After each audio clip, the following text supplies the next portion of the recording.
जय जगन्नाथ सांग मैंने चलतु आज बनइबा गोटे साग खीरी यहाँ हूँ बहुत हेल्दी आउ साग खाइले आपको पेट ठंडा जेहेतु आजिका समय जमीक बहुत लोकंर गैस होती से चाउल खीरी खाया भल पाऊना आउ जहाँफल कि आपको थे करूँ बहुत भल लगे आपको खाइले पेट ठंडा आ मु सांग मैंने छोट बड़ी ये साग खीरी खाया जमा भल पाएनि माने बोऊ जमी कह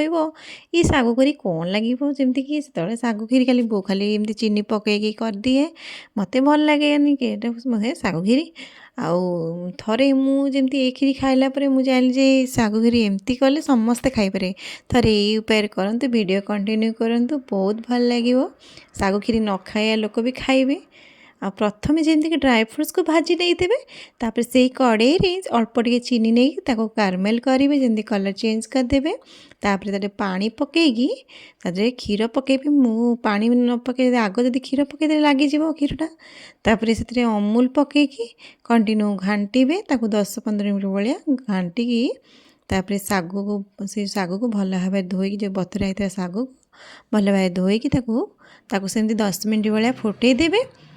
सब चेष्टा करेंगे साग खीरी टिके नागु जमीक पानी टिके अधिका देवे अधिका देले सागटा हूँ बहला कर दिए जहाँफल बहला कले बेस भल लगे खीरीटा तार टेक्सचरटा भल रही आउे फुटला देखूँ पकई 10 मिनट भाया फुटेदेवे सी होगला रेडी साग खीरी हेल्दी साग खीरी तापर चीनी गुजराती गुंड आ ड्राई फ्रुट्स पकईकी बंद करदे